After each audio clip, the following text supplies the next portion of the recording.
Assalamualaikum. Waalaikumsalam, silakan masuk.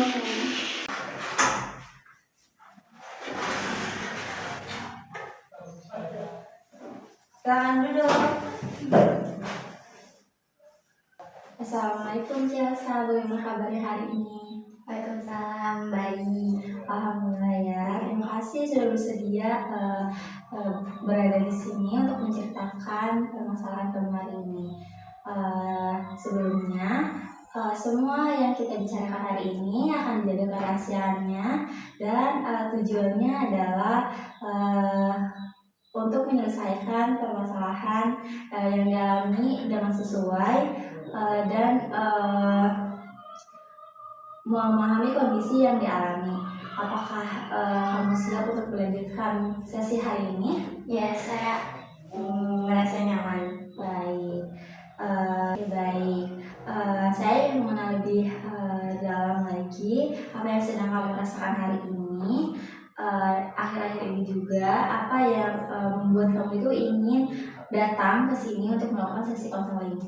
Saya merasa sering khawatir kalau ketinggalan sesuatu. Ya. Misalnya kalau teman-teman saya pergi tanpa saya, atau ada kegiatan sekolah maupun itu di media sosial, atau rasanya saya selalu harus tahu tentang semuanya.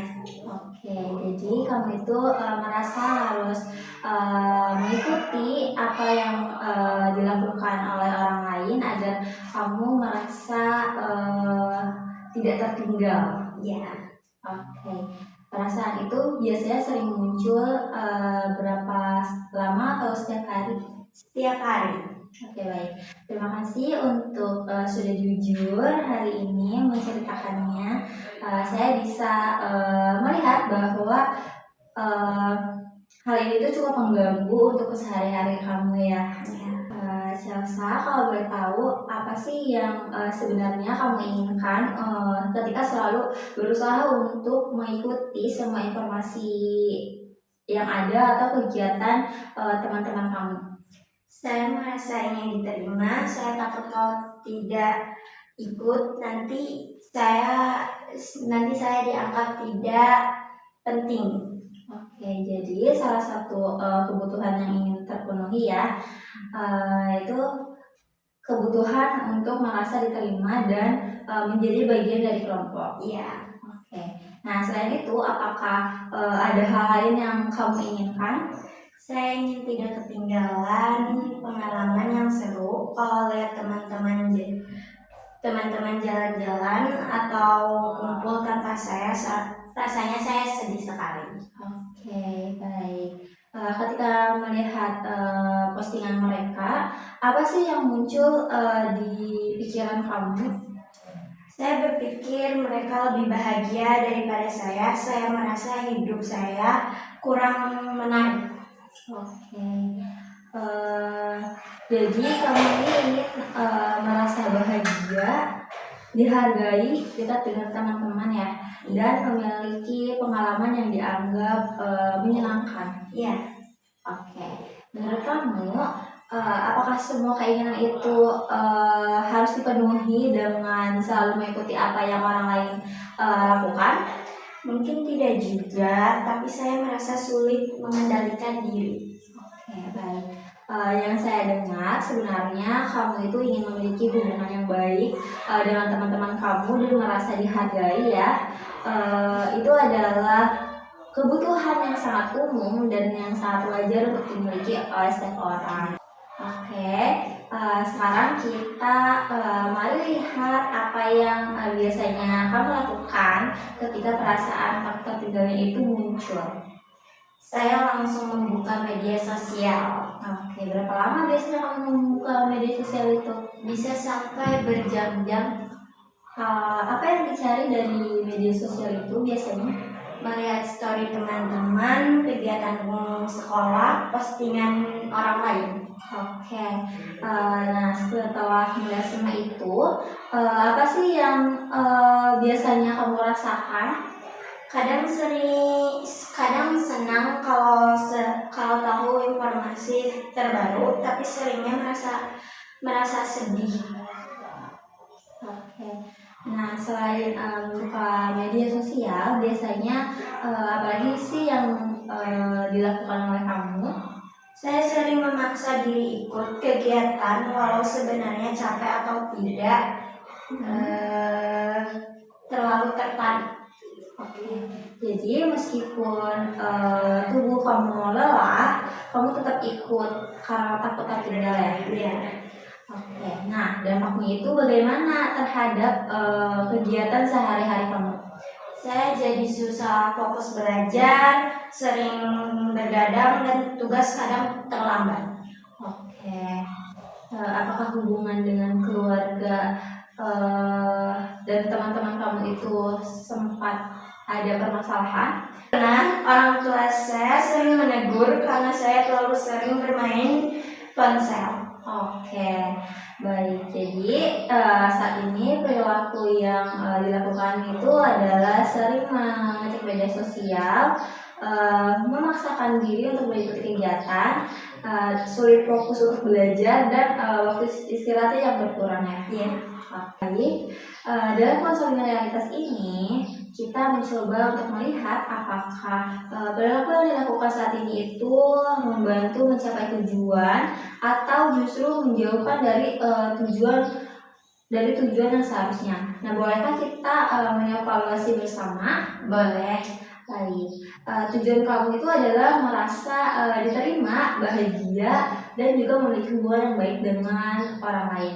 Nah, menurut kamu, apa sih kebiasaan yang terus-menerus mengecek sosial media ini membantu untuk mencapai tujuan tersebut?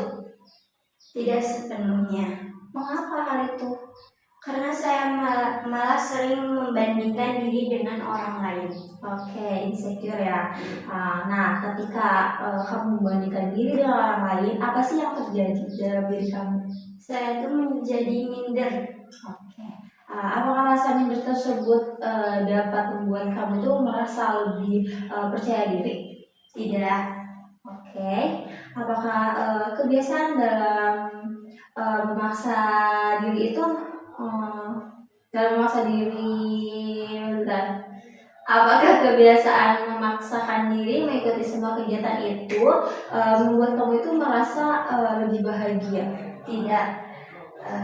Kadang malah lelah.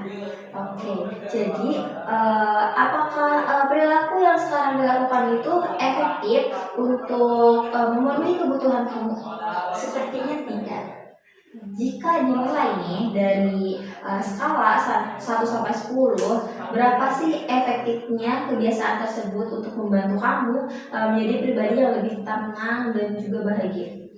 Mungkin tidak. Oke, mengapa bukan 1? Karena kadang saya mendapatkan informasi penting. Oke, dan mengapa juga bukan 8? Karena dampak buruknya lebih banyak. Oke, dari jawaban kamu terlihat ya bahwa kamu itu sebenarnya sudah menyadari bahwa perilaku tersebut itu belum membantu untuk mencapai tujuan yang diinginkan. Ya, saya mulai sadar. Nah, jika kondisi ini terus berlangsung selama 1 tahun ke depan atau 2 tahun ke depan, apa sih yang mungkin akan terjadi pada diri kamu? Mungkin saya semakin stres dan sulit fokus dalam sekolah. Oke, apakah itu yang kamu inginkan? Tidak. Oke, jika ada kebutuhan untuk melakukan perubahan, kamu akan berubah? Ya, saya akan berubah.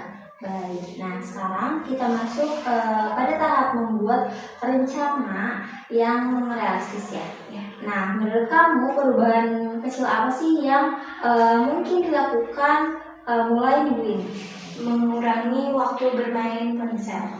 Bagus, lebih spesifiknya lagi, berapa lama? Maksimal 2 jam sehari. Oke, apakah itu akan kamu lakukan dengan realistis? Iya. Nah, selain itu ada lagi? Saya ingin berhenti memeriksa media sosial setiap beberapa menit. Oke, bagaimana caranya yang akan kamu lakukan? Saya akan menentukan waktu khusus, misalnya pagi, siang, dan malam. Oke, sangat baik ya. Apa lagi yang akan bisa kamu lakukan untuk mencapai hal tersebut? Fokus pada kegiatan yang memang saya sukai, bukan karena ikut-ikutan teman. Oke, contohnya dengan Membaca buku, olahraga ringan, dan mengerjakan tugas tepat waktu. Oke, bagus sekali ya. Nah, ketika muncul keinginan untuk terus melihat aktivitas orang lain, apa sih yang akan kamu lakukan? Saya akan bertanya pada diri sendiri, apakah ini benar-benar penting untuk saya? Oke, baik, sangat luar biasa ya. Itu menunjukkan kontrol diri yang baik. Nah, mari kita susun rencana ya. Sini ada 5 rencana yang sudah kamu sebutkan. Yang pertama itu membatasi penggunaan media sosial maksimal itu 2 jam per hari. Yang kedua itu mengecek media sosial hanya pada waktu tertentu. Yang ketiga itu menyelesaikan tugas kuliah. Yang ketiga itu menyelesaikan tugas sekolah dengan tepat waktu sebelum membuka sosial media.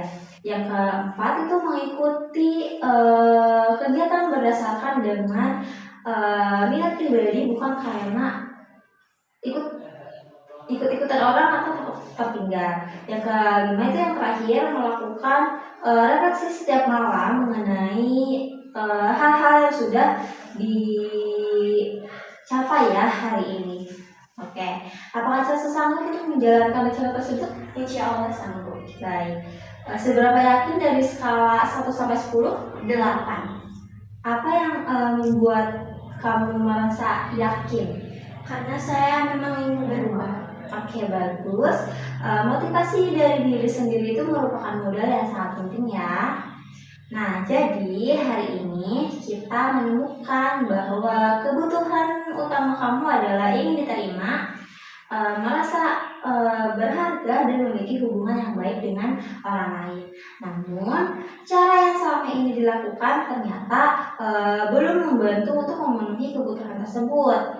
Nah, karena itu kamu telah membuat rencana perubahan yang lebih realistis. Ya, saya jadi lebih paham. Oke, saya menghargai sekali keberanian kamu untuk mengevaluasi diri. Perubahan memang tidak terjadi dalam 1 hari ya, tetapi setiap langkah yang dilakukan akan membawa hasil. Terima kasih, Kak. Baik, sama-sama. Saya percaya kamu akan mampu mengendalikan pilihan perilakunya, karena ketika rasa takut tertinggal itu muncul, ingatlah bahwa nilai dari kamu itu tidak ditemukan oleh orang lain dan tidak ditentukan oleh seberapa banyaknya kegiatan yang diikuti atau seberapa sering melihat media sosial. Baik, saya akan mengingatnya. Oke, baik, Chelsea. Terima kasih atas keterbukaan dan kerjasamanya selama sesi hari ini. Pada pertemuan berikutnya, kita akan mengevaluasi perkembangan rencana yang sudah dibuat. Nah, semoga langkah-langkah yang telah disusun dapat membantu kamu untuk menjadi pribadi tenang dan fokus pada tujuan pribadi. Terima kasih atas bantuannya. Oke, sama-sama. Tetap semangat dan jaga kesehatan. Sampai bertemu pada sesi selanjutnya. Iya, sampai bertemu lagi.